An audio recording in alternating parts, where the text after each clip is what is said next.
तो हमारा पहला क्वेश्चन है, गुप्त काल में राहट और घंटी यंत्र किस लिए प्रयोग किए जाते थे? तो मैं आपको बता दूं कि गुप्त काल में भूमि स्वराज का कुल उत्पादन 1/4 से लेकर के 1/6 भाग तक का होता था और गुप्त काल में सिंचाई के लिए राहट और घंटी यंत्र का प्रयोग होता था।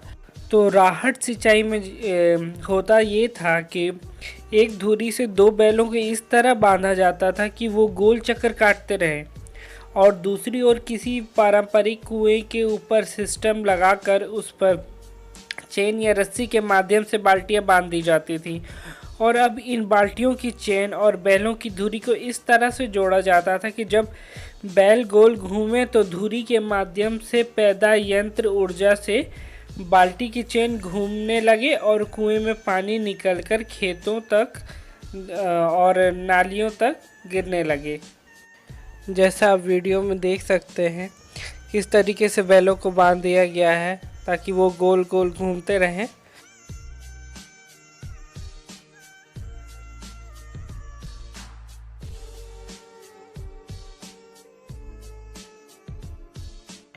बढ़ते हैं अपने नेक्स्ट क्वेश्चन की ओर। हमारा नेक्स्ट क्वेश्चन है, गुप्त काल में उज्जैन किस लिए सर्वाधिक महत्वपूर्ण था? राजधानी था या व्यापारिक केंद्र था या आमोद प्रमोद का केंद्र था या गुप्त राजाओं की जन्मस्थली थी? मैं आपको बता देता हूँ, गुप्त काल में व्यापार एवं वाणिज्य अपने उत्कर्ष पर था और उज्जैन, प्रतिष्ठान, विदिशा, प्रयाग, पाटलिपुत्र, वैशाली, ताम्रलिप्ति, मथुरा, कौशाम्बी आदि महत्वपूर्ण व्यापारिक नगर हैं और इन सब में उज्जैन सर्वाधिक महत्वपूर्ण और व्यापारिक स्थल था क्योंकि देश के हर एक कोने से मार्ग उज्जैन की ओर आते थे।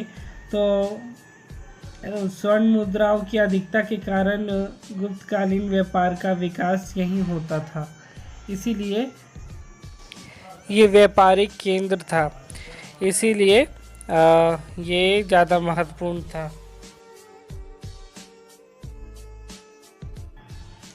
बढ़ते हैं अपने नेक्स्ट प्रश्न की ओर। शकुंतलम किसकी रचना है?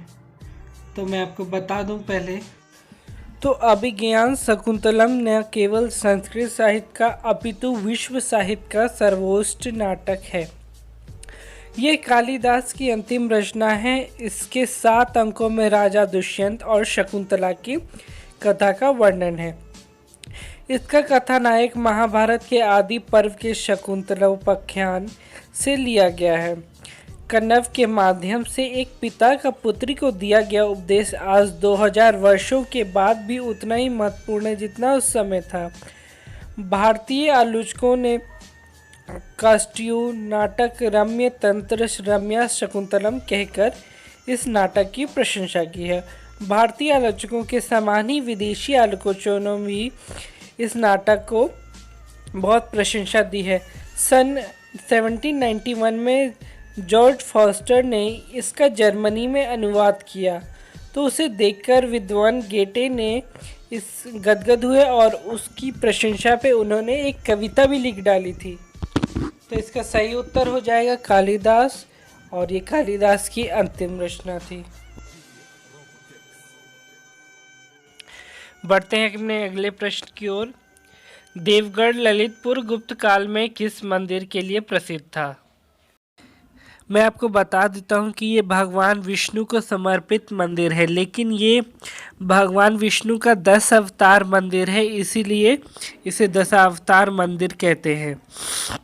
और इस मंदिर को प्रारंभ में पंचयंत मंदिर के नाम से जाना जाता था और गुप्त काल में बने यह मंदिर प्राचीन कला का एकजुट उत्कृष्ट नमूना माना गया है। गंगा और यमुना के आकर्षण चित्र मंदिर के प्रवेश द्वार में उखरे हुए हैं और यहाँ प्रवेश द्वार में मंदिर के गर्भगृह तक जाता है और मंदिर की दीवारों के साथ बने गजेंद्र मोक्ष, नर नारायण, तपस्या और अनंत याई विष्णु पैनल विष्णु पुराण के दृश्यों को दर्शाते हैं और मंदिर के निचले हिस्से में बनी मीनारें खास आकर्षित करती हैं लोगों को। इसका सही उत्तर हो जाएगा दशावतार मंदिर। बढ़ते हैं अपने नेक्स्ट क्वेश्चन की ओर। हमारा नेक्स्ट क्वेश्चन है, गुप्त काल में प्रशासन की सबसे छोटी इकाई क्या थी? तो मैं आपको बता देता हूँ कि गुप्तकालीन प्रशासन की सबसे छोटी इकाई गांव थी और इसका प्रधान मुखिया या ग्राम वृद्ध होता था। तो इसका सही उत्तर हो जाएगा ग्राम।